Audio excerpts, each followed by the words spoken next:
Hey, sports fans, Coach Nick here, and welcome to the B-Ball Breakdown live show slash podcast slash hangout with Jared Weiss. As always, I am joined by the Jared Weiss, who's still out there lurking. It's good to see you. We haven't lost you completely yet during the offseason, Jared. How you doing? I'm lurking. Is this what I get for off-season treatment now? You do. We all lurk. There's a little lurker in all of us, isn't there? I guess so. You know, I mean, I've been lurking. I managed to sneak into your house pretty late at night when I was staying with you out in LA before Vegas. So yes, I guess I've established that reputation. But it's been too long. This is our first show. Did we even do a show after Vegas, or has it been? Oh, been not out for a while? Yeah, not after Vegas. We did one like in the midst of the free agency insanity. That's I believe. Right. Okay. But no, we haven't. And I didn't even see you in Vegas. You were obviously too busy hobnobbing.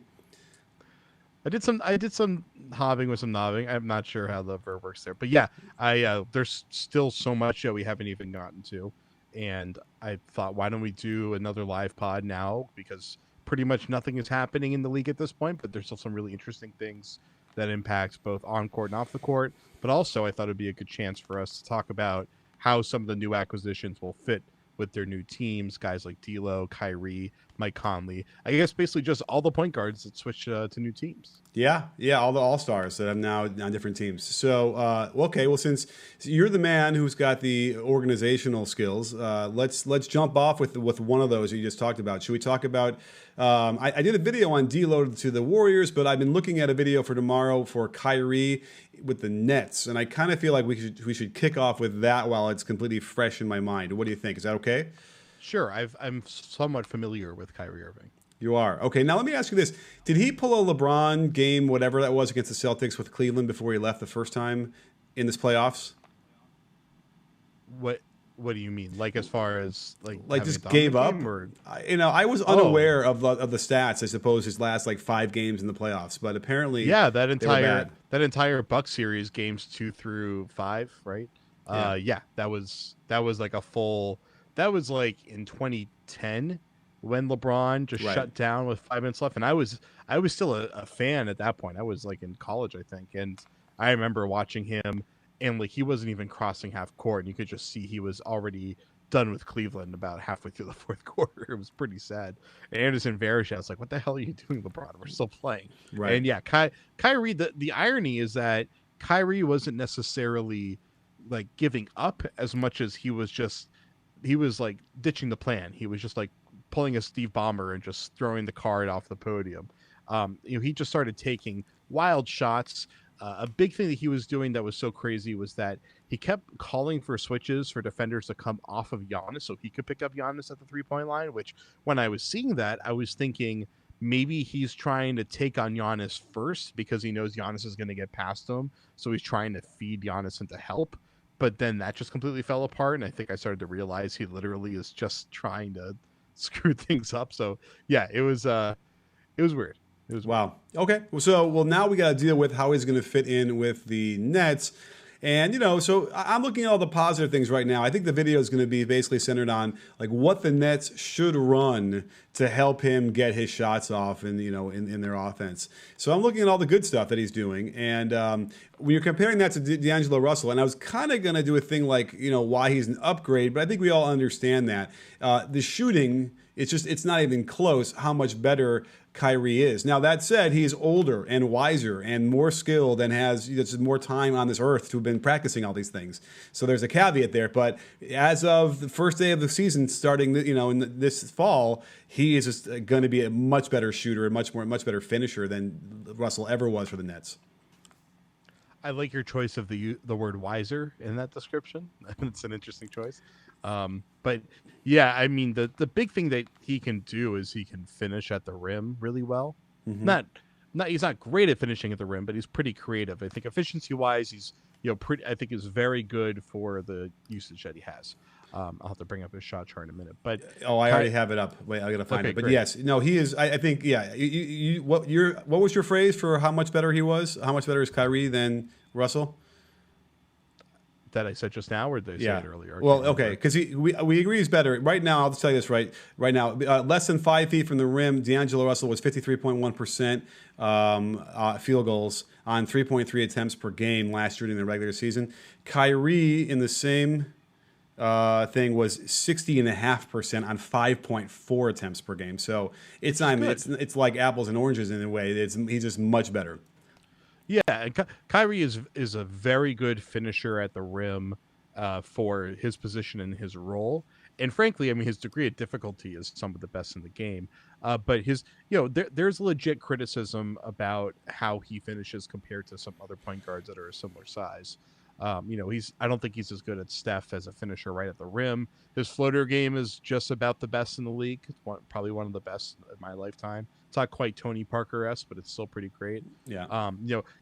Kyrie's big thing is that he raises the degree of difficulty on his deep shooting too much, and he Yeah. needs to be a better decision maker about the types of deep shots that he takes, and also the classic just Maury ball dispersion of that he takes too many mid-range shots. And I think that we should all be comfortable with guys taking a few mid-range shots a game, but you want to keep it as low as possible and just try to make as much effort as possible to, when you're coming over a screen, stop short and make sure you get that toe behind the line. And he's generally good at that, but he tends to kind of just get into these funks where he really wants to get to his 18-footer and just takes a lot of 18-footers, or really wants to get to his running fadeaway from the right corner. It's funny. This reminds me of Brandon, who was the lefty, played for the Bucks. He went, overseas first. Brandon Jennings. I think that he kind of, and not that he invented it, but I think when he came in the league, he would take really difficult shots and just sort of take the pressure off himself. Like, if I made it, that's amazing, great. And if I miss it, it was a really hard shot. And I kind of feel like Kyrie does that sometimes too, and gets in those modes where, it's like, yeah, these are just not good shots. But he's like trying to take the pressure off of himself to actually produce. But nonetheless, yes, he is a wizard with the basketball and with dribbling. And by the way, D'Lo also has a great handle too. So I mean, it's not really like we can compare them so much. It's going to be radically different either way in my mind. But what I'm looking forward to is certainly Kenny Atkinson's going to find a lot of pistol action, a lot of 21 stuff. They're going to see some handoffs, some inside ball screens in the wing, very similar to what we saw with Boston. I think some of the special stuff that Brad Stevens ran for him that they should do are all the kind of back screens into a handoff, or when Kyrie will cross screen and then get his own, or Kyrie will screen somewhere and then get his own ball screen. Like, that's what I thought was more interesting. These multiple actions off the ball and then coming back onto the ball to get it opened up a lot of space for him to then be as creative as he possibly can. And I have no doubt that that's what the Nets staff is doing right now. Is they're probably pouring through the Celtics footage to figure out, okay, we have that, we don't have that, let's add this. I don't see. I mean, the baseline for his production has to be at minimum what he did in Boston last year. Would you agree? Yeah, I mean, everyone talked about Kyrie's regular season as being a great season for him. I thought it was a very good season, but I was watching all those games and feeling like the glass was only half full, really. So I think there's clearly another level. I mean, Kyrie could be. He could put up numbers pretty comparable to Steph. He's not going to ever shoot at that efficiency level, but I mean, if you give him the volume that he's probably going to get on this Nets team, he could put up 28 points a game pretty easily, I think. So, Kyrie is going to be a dark horse MVP candidate if the team doesn't completely fall apart, which you assume the team is going to gel around him better than in Boston because of the environment that they've already established with the same personnel being in, I think, the same roles that they were already in. Because with Boston, the huge part of it was just too many roles clashing at the same time. For sure. I think that it's a different team around him, and he's got a lot of talent. There's a lot of people out there that can actually finish for him and score. I think he got up to 7 assists per game, which is a career high for him last year, and it's about the same as D'Lo had. Let's see here. They both actually, Russell was at 7.0 and Kyrie was at 6.9, but Kyrie did play 3 extra minutes. So pound for pound, Russell was a better facilitator, and I think he is. I think Russell has sort of a better vision. What's that? Minimal difference, but yeah, I think that there were definitely plays where Kyrie kind of strikes me as somebody who passes for the sake of making the play rather than for the sake of being a distributor. Yeah. I think he's a little opportunistic in the way that he passes for sure. Okay, and then I think to make more clear what you're trying to say, as like you're pulling a Bob Mueller on us. I think what it means more is like he'll make the easy pass, right? He'll sort of, as he's coming off, like that's the pass in front of him. He sees it, he can make it. I don't think he's going to make these, the right-handed hook pass across the court to the left corner, for a wide open three. Is that what you kind of mean? Can you repeat the question? So the idea being that I'm kidding. I'm just right. Oh, there you go. Or you didn't hear it. Yeah. What did you say? Yeah. What did you say? And stammer. No, stammer, that's stammer. actually not. That's not what I mean. So Oh, okay. If you would read what it says in the report, Good. he's an opportunistic passer in that I think his playmaking is more a product of him not being able to get the shot that he's looking for on the play. Or, sometimes it's that just the play call is designed where the primary option is for him to pass it off. So obviously it's not like I don't think he's the kind of player that if the play call is for him to pass it off, he refuses to do that. Although there were clearly plenty of times where he saw an opening and he took it anyway, or took a heat check when he wasn't supposed to. But I think it's that Kyrie, who's really good at especially that pass that you were just describing. He's really good at that kind of the right hook pass to the short to the the skip pass to the other elbow, or even the Rondo-esque kind of like turning and overhead behind, throw to the far corner. Like he can do those passes pretty well, but he didn't do it as much as he should have, because I think he was usually trying to get to that floater game a little bit more. So maybe that'll change in Brooklyn. Yes, I mean the shooters he has around him can be pretty deadly. And we have a super chat already. Nick Tinson, thank you so much. Us Knicks need to stay together. So it's a fantastic super chat. This is how you get your question right to the top. And let's break in. We have breaking question. Which quote unquote new team is the most underrated and overrated? So that's interesting because what are the new teams we're talking about? The Clippers, the Nets, the Warriors. Who else are we talking about? Do we consider the Rockets, the Lakers, and the Rockets? Okay. So overrated. I might go with the Lakers. And yes, I'm being passive aggressive out there, guys. I mean, I kind of agree with that. Also, now that I'm seeing on the YouTube chat, for some reason, it looks like there's a cloud in front of my face. It does. You look like you are, Jesus. I have no idea what's going on. It looks normal on my screen, but oh well. Yeah. Maybe I am Jesus. I did finish Hebrew school. So, how's your carpentry? I think not very good. So. I think that Philly is probably the one that is my early pick, and I'm probably responsible for that because I think right away after they made all those moves, I said these guys are clearly going to be the best team in the East. And now that I've had a chance to really digest everything, I guess I am a little bit worried about them having a closer that they can rely upon. And I mean, I don't know. Horford has traditionally been a really clutch shooter. So it's not like they don't have people that have kind of like the clutch gene in them or that you can count on to score at the end. But it's just that Butler is the kind of guy that you could do clear outs for, that, if the defense is really on that night, you can really just go to him and have him get those big shots for you in the last 3 or 4 possessions of the game, which I guess is something that matters mostly just, I guess, at late stages of a playoff series. I think during the regular season, it's not that vital. Mm-hmm. And their talent is so overwhelming and their defense is so unbelievably stacked that I think during the regular season, they're not going to have any problems. So they definitely could be a 60-win team. So much of it just depends on Embiid. I mean, I've been saying this for years. I've talked to many people in Philadelphia's organization, people around Joel Embiid. Everyone has agreed that he needs to get in better shape. And it seems that the public has generally kind of caught on to the fact that his conditioning is definitely a little bit of an issue. He just needs to reduce his body fat a little bit. I guess there's other things of being in shape, but I'm an expert on all that stuff. But Embiid is him being in shape has very little to do with his capability. It's all about his stamina, particularly in the playoffs. And we've seen that become a factor. We've seen it be a factor throughout the regular season.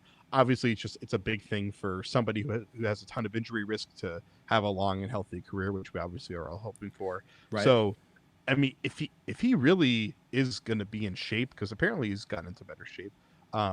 If that is the case, one, he's probably right up there high for an MVP candidacy.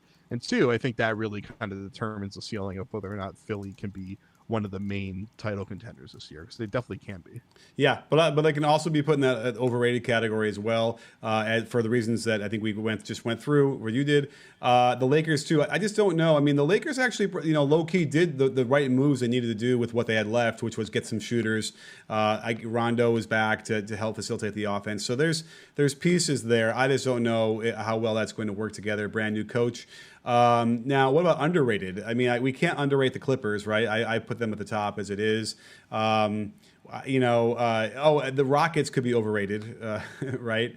Maybe they're rated. Maybe everyone sort of is concerned with Russ being there. I don't know. Underrated. I think everyone's looking at the Rockets as probably upper tier of the Western Conference, but nobody has really any idea. Like, they're a high variance team, probably the second highest variance team to the Lakers. Yeah, I'm trying to think. I mean, I guess the Nets have a pretty high variance depending on how Kyrie clicks, because they can either be like a 55-win team or they could be a 43-win team. So yeah. Oh, and then the Jazz. The Jazz could very well be the most underrated team of them all if Conley could ever stay healthy and be productive. I think he's a really big upgrade to Ricky Rubio, and that's exciting to me because Ricky Rubio has posted some of the all-time worst shooting seasons by a starting guard ever in the NBA. And I just feel like at some point you're not going to win that way. I have my issues with Gobert as well when you get down to like the second or third rounds of the playoffs with him, and that's another issue where it could just be a fatal flaw the way the team is constructed. But without question, they did do an upgrade with Bojan and with Conley going there. That's really going to help them, in what will be such a dogfight with Denver and with everybody else. But they should be better. And I think we should dive in on them before we do that, just to finish off this list of underrated. Nuggets and Blazers, I'm seeing some commenters saying that they think that they're underrated. I don't think they're underrated. I think that the consensus on the Nuggets is that they're right there at the top of the West.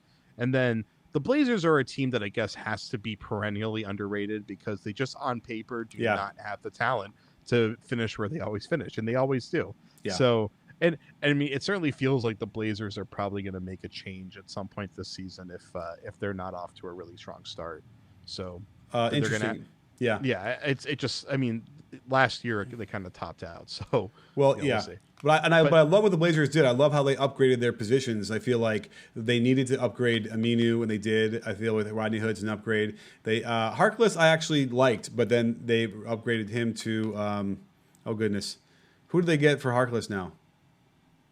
They brought somebody else in. Anyway, somebody tell me in the chat and I'll remember. Jeez. Any rate, here's how bad it's been.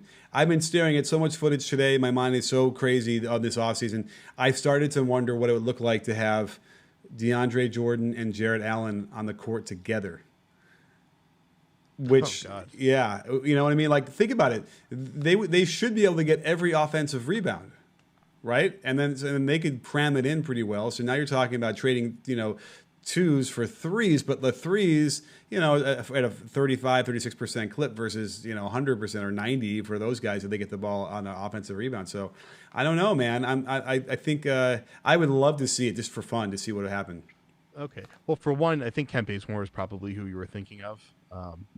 We'll have to see what the commenters are saying. Kent Bazemore, as far as I'm sorry, Bazemore, absolutely, yeah. And now is Bazemore an upgrade on like Harkless? That's really debatable. But not really, just a different player. I personally like Harkless more, and I like Aminu more than Rodney Hood, but they're just very different types of players. Probably same aggregate output, I guess you could say, even though they're very different.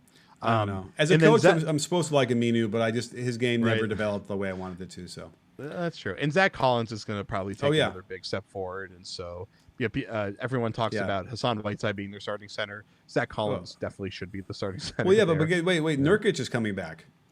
Not till late in the year, if at all. So. Oh, wait, really? I thought. Oh, I didn't realize it's that late. Is it how late? When is that supposed to come back? Well, I don't think there's really a timetable. It's within a year, or it's probably a year. And when did he have his injury? Oh, I guess you're right. It was later in the season. Right before the playoffs. So yeah. So. Oh, right. Never mind. Yeah, I forgot how late that was. Okay.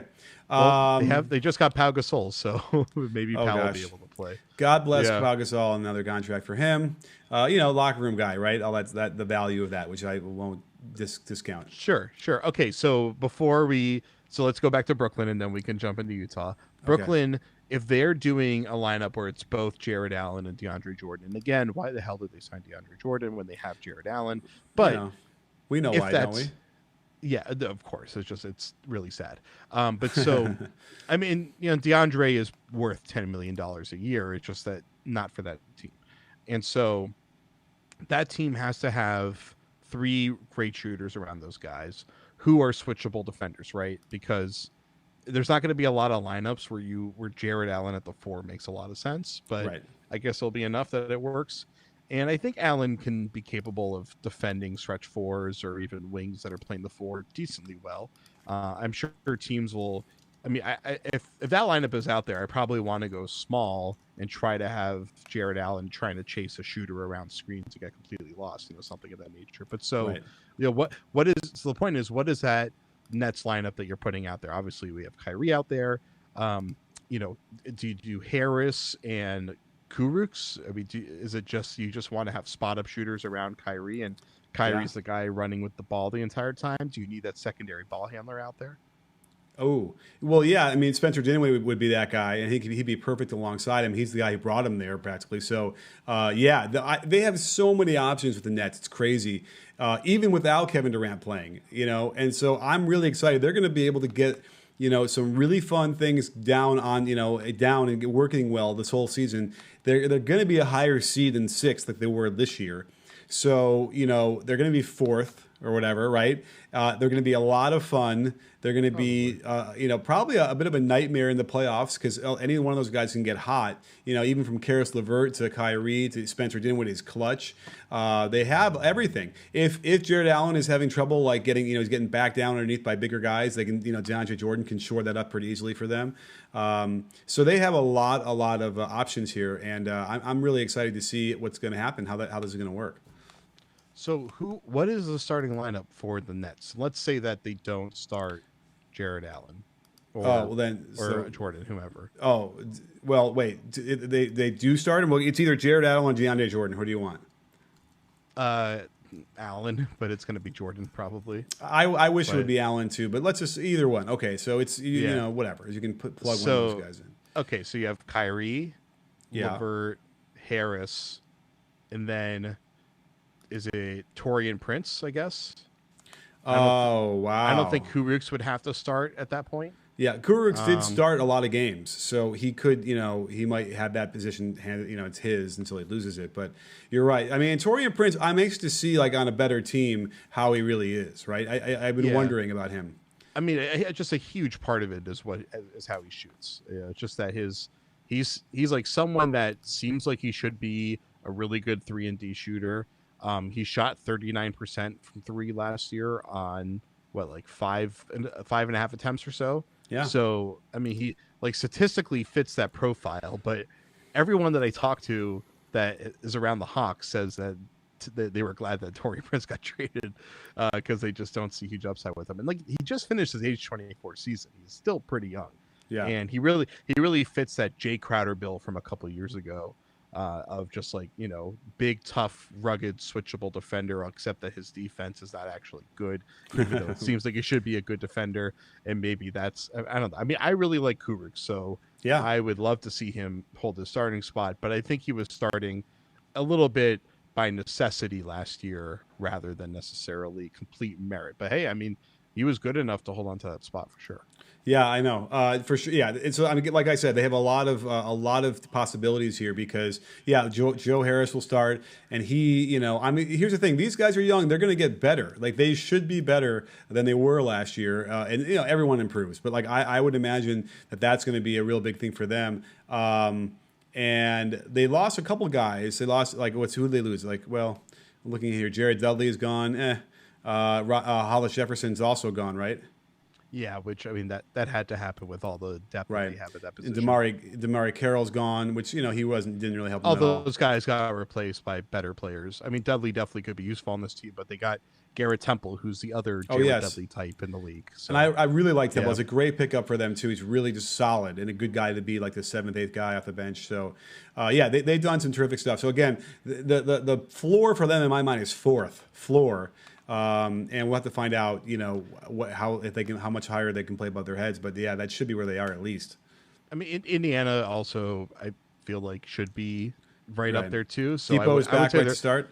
yeah, I think floor is probably 5. It seems like that's the class in Okay. the Eastern Conference. Who knows how good Miami is when you put a potent scorer like Butler on that team? I don't think defensively it's an upgrade because Josh Richardson is one of my favorite defenders in the league. So Yeah. I feel like Butler and Richardson are pretty similar, except that Butler is just a much more dynamic scorer and Right. playmaker. But like Miami, I don't think they took a massive leap forward. So, but they're No. probably pretty close to that tier right there. Yeah. And on the flip side, like I see Richardson replacing Redick in their lineup in the Sixers, which I think is a huge upgrade defensively for them. So that should make them better on that end too. The Philly is a conundrum, but I don't know. Do we want to jump there? Where do we want to jump next as we start to?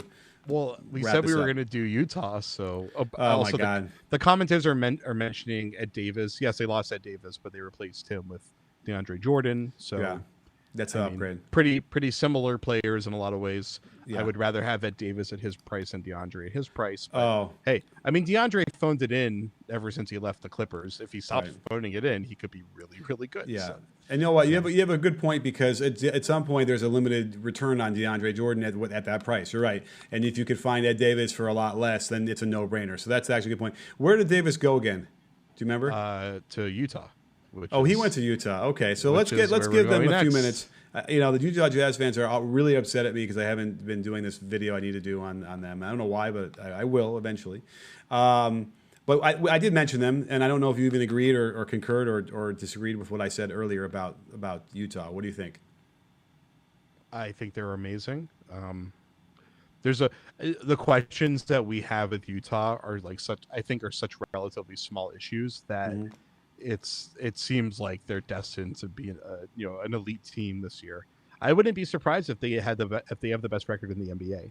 Okay, the way yeah. that they're constructed. And then we got to look at the schedule too, because as I recall, if I recall correctly, they had this like terrible gauntlet for the first like couple months of the season, and that's sort of why they struggled. And once they got out of that, they were much better. But then and that might have helped them get steeled for the playoffs. But it's time. This is the season. If they can't put it together this season, then I just blow the whole thing up at this point. I trade Gobert. What I mean?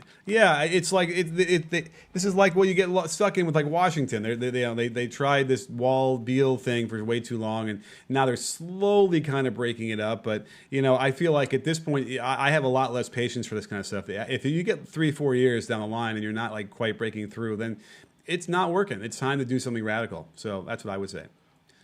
Well, so the thing is, I don't think trading Rudy Gobert would be blowing it up. I think I guess the core. Well, they already lost favorites, right? So their core is Mitchell, Ingles, and Gobert, right? And Dante Exum is still there. That's like the core that has been held over. And then Royce O'Neal became a part of that last year. Then they add Mike Conley this year, and then they brought in a new bench of Moutier, Davis, and Jeff Green as the wing, right?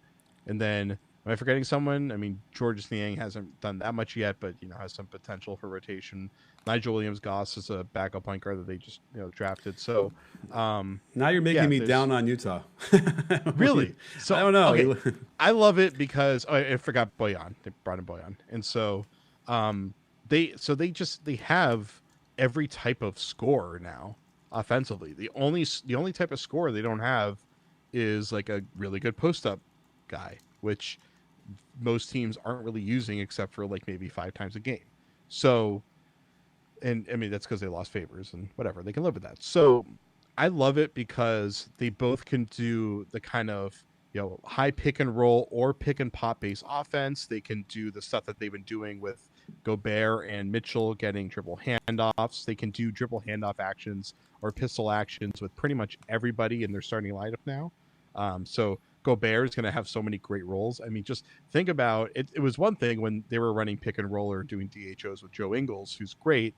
But then also now with Bojan out there, it's like Gobert is going to get so many easy rolls to the hoop. So I agree that they're pretty much going to have to go sink or swim with Gobert this year. This is the year where they find out if he's really going to work, for the rest of his career and whether or not they can win the title with him. But they put him in the position for the conditions to be as easiest as possible offensively for him to show that you don't need to take him off the floor late in games. Okay. We'll find out. And again, it's also matchup centric. So the Rockets play them, then they can get him off the floor for I would say half the 3 or 4 of those games, and if in the other games he could stay. So we'll see. But I don't know. I guess what we're saying is the West again is as loaded as it's ever been, 1 through 10, and the East is finally loaded. I think 1 through what are we going to say 5, 6. Yeah. We have to figure out like what Toronto's story is because without Kawhi, are they going to be able to sustain anywhere near where they kept up with the last year? What do you think? Yeah, no, I don't know. What I want your thoughts on this. Well, I mean, listen, Siakam is going to get better. They'll have OG. You have Lowry, who he's getting older, but he probably could squeeze out another year of being where he's been. I'm forgetting. Well, they have Ibaka still. I mean, so they have a team. They have a team that should be top 4 or 5. They're in that same mix. No, I mean I think the Nets are better than them, but they're in the top half of the East, right? Yeah. Okay. Sure. Not top half, but they should be a playoff team. Oh, okay. So you put me in lower. So yeah, and they have a championship pedigree now, so that stands for something. So yeah. So I mean, even if they're if they're 5th or they're 6th, then that means the other 5 in front of them. That's pound for pound going up against the West. I kind of like that and again, the first time we've had it like this for a long time, where if only KD was in the East and playing this year, I just would feel like, oh my God, it's sort of tilting back toward the East a little bit, whereas it was always so much tilted in favor of the West. So we're finally getting somewhere, and maybe we can stop arguing to have a playoff seeding of 1 through 16 and ignore the conferences. Oh, Van Vliet too, absolutely. Happen, but I would love that. Oh yeah, sure, yeah. So yeah, there's some skepticism about what OG is going to do once he's finally healthy, because I think he looked really good in the role that he was in early on. He's going to be in he's going to have more offensive responsibility. But I really like his game, and yeah. He was someone that I thought should have been taken much higher in the first round, so they got a real steal out of him. And of course, the reason why he was out for most of last year was an illness. It wasn't necessarily an injury. So, right. Hopefully this injury thing is really behind him. He also has the best Twitter presence, which is I won't even get into now. But I guess the question is really, can Lowry and Fred really emerge? And then is Siakam going to continue to make that exponential increase? Because right. The playoffs were very up and down for him. Siakam, I think, continued to show in the playoffs that he has that incredible potential, and he has that All-NBA potential, even offensively. But just that there are certain matchups where you really take him out of his game, and he needs to show that he can be a real off-the-bounce player rather than just a transition off-the-bounce player. So yeah. He's one of the guys that I'm most excited to see, because I feel like he could be an All-NBA player this year, even definitely an All-Star this year. And by the way, what's interesting about they lose Danny Green, so it looks like Norman Powell is going to start for them at the 2 guard, which will be interesting. Although they could go big, I guess you could go Anunoby and Siakam and Gasol, and then you can go Lowry and Van Vliet. I mean, they have some options too, a little bit here, but they're definitely going to be Patrick McCaw. I think is still around, right? I think he's still with them. I can't remember now what his contract situation is, but either way, so they have some possibilities here. I don't even know what Jeremy Lin's story is, but what he's doing, but nonetheless, he might be going over to play in China, I believe. Was that really? Report today? All right. Well, hey, listen, he'll make a lot of money, and that's nice. Well, listen, speaking of making a lot of money, I think this is a great show, and it's always nice to get back with you and recap all these things and have everybody out there live interacting with us and asking some good questions. And let me just see, is there any quick question on the before we break off here from Periscope? I thought I saw something here, but now I cannot find it. Here it is. So, let's see here. Somebody asked about the Suns. Ethan Nyen 168 asks, where will the Suns be in the Western Conference standings? The bottom, right? Yeah. Let's see. Worst teams in the West. Worst teams in the rest. Minnesota should be better. Okay. The Dallas is going to be better. Dallas should be better. Why am I struggling so much to figure it out? New Orleans is going to be better. I'm looking at the teams who didn't make the playoffs: the Kings, the Lakers. Like it's hard to imagine them vaulting over any of those guys. Memphis, maybe Memphis will be worse. Yeah, Memphis will be worse. Yeah, Memphis. There we Okay. go. So there you go. I mean, who knows? Maybe triple J will have a triple double this year. Right. The Suns. The Suns didn't really do anything to improve from last year. I mean, the Ricky Rubio signing was not a good deal for a guy that's in his prime and is kind of already topped out with his game. The Saric trade, that trade looks worse because they took someone at 11 that nobody thought was even going to go in the mid first round, let alone even in the first round. So that just looked kind of insane. Like, what is the point of making that trade back if you're going to take a crazy reach? I mean, they for fuck's sake, they pass on Brandon Clark. So many people pass on Brandon Clark, but they specifically, of all the teams that would do it, that one really hurt. Yeah. Yeah, I don't know what they're doing. It doesn't seem like they have a plan, an overarching idea here. I did see an interesting thing about this. Brandon 23 wants to know about the Spurs. They kind of held tight as well. Nothing changed for them, right? They said they're going to get DeJounte Murray back, which is a huge re-addition. Yeah. And that's going to be tough because, they got Marcus Morris, and then they didn't get Marcus Morris. Don't forget Lonnie Walker also is going to be healthy, and I really like his potential. He's a very exciting player, a very unique player for them. I don't think he really fits the mold of a lot of the guys that they have, so that'll be really exciting. They lost Bertans for nothing because of Morris backing out, which I guess will hurt them a little bit, but I don't think it's going to have a huge impact on them.